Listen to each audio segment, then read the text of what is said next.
Hello again, ladies and gentlemen. I'm Joe Hindy, the Android Authority App Guy. 2013 has been an amazing year for applications. The envelopes were pushed and the app ecosystem will never be the same again. So which ones were the best, the worst, and the most controversial? In this video, we're going to tell you.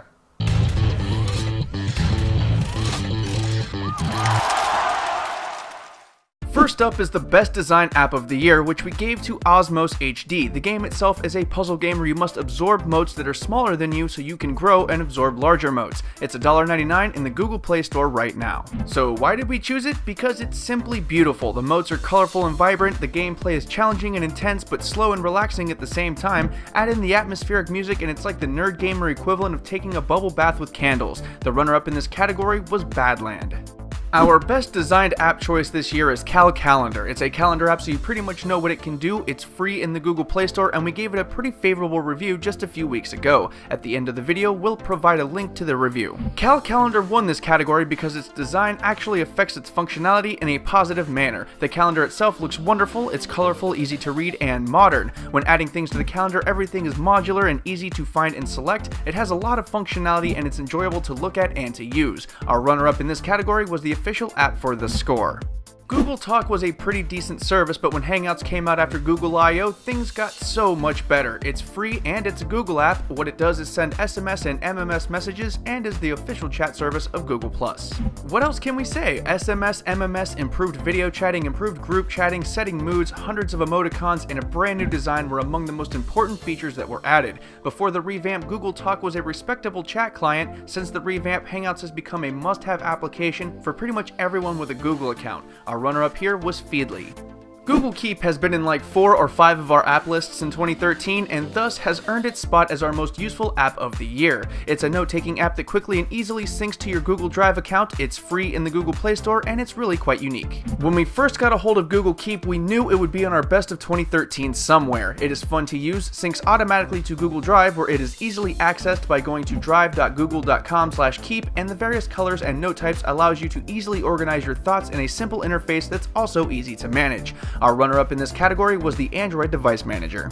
Clash of Clans started out on iOS and, unlike many games, made a seamless and successful transition to Android earlier this year. It's a massively multiplayer online real-time strategy game where players build their village up, defend it against raiders, complete a campaign, and fight against other players. Simply put, this game is all multiplayer. The campaign is just there to give you something to do when you're bored. The real and constant objective is to raid other people to take their resources and earn trophies so you can make yourself stronger and higher ranked. It has a healthy base of players from both Android and iOS, all competing against one another constantly. It's difficult and it requires thinking and strategy to excel in. Our runner-up in this category was Eternity Warriors 2.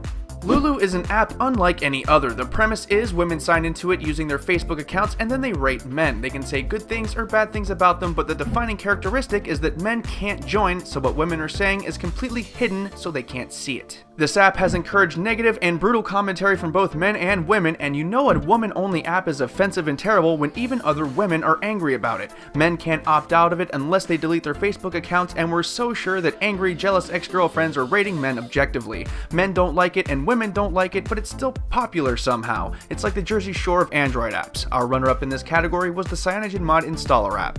Our worst game category was truly a difficult category to decide upon. We in the media do not usually talk about terrible games because, well, you really don't want to hear about them. So for this we decided to go with the worst possible game that we could find, whether it was popular or not, and thus, the Miley Cyrus puzzle game. Okay, let's take a look at all the things this app does wrong. The gameplay is derivative and boring even for children. The celebrity cameo is a blatant attempt to cash in on keyword searches. It doesn't help that the pictures of Miley Cyrus are wildly outdated. The interface is gross and uninteresting. In short, this game fails on every conceivable level. This game is so bad that it's also our runner-up for this category. I had to play it to get footage and I regret every moment of it. I wouldn't be surprised if it installed malware also because it's the only other thing it could possibly do wrong. In a market where game devs swing for the fences, this game is like bunting a foul ball with 2 strikes.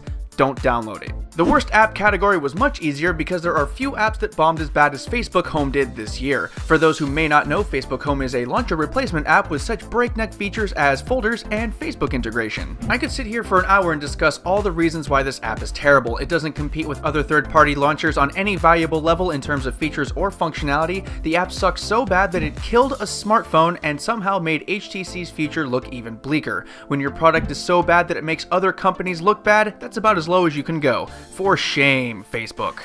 Even though it's only been out for a few weeks, Grand Theft Auto San Andreas is the epitome of what people have been asking for in a game. In this game, you play as an ex-gangbanger named Carl who returns to his old neighborhood to seek revenge on the people who killed his mother. It's available in the Google Play Store for $6.99. It has nearly everything we could have asked for. It has dozens of hours of gameplay, side quests, a big open world for gamers to explore, an actual storyline, graphics that aren't terrible, and a lot more. It's not some puzzle game or gag game like Angry Birds or Temple Run. It's a full-blown console-level video game that provides a full gaming experience. Here's hoping we see more games of this caliber and depth in the year 2014, and our runner-up in this category was Dead Trigger 2.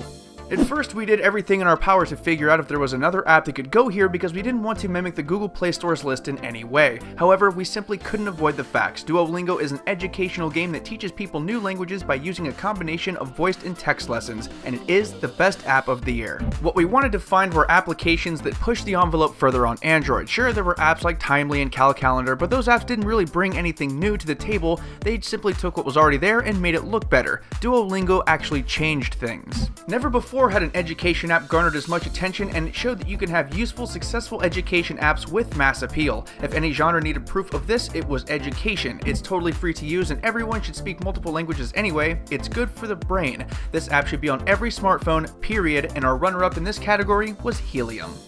Once again, I'm Joe Hindy, the Android Authority app guy. Feel free to subscribe to our YouTube channel and check out our social media links below. If you're hanging out for a minute, we have a couple of awesome videos for you to watch right over there. Also, don't forget to check out the written companion in the video description. As always, thank you for watching and have a wonderful new year.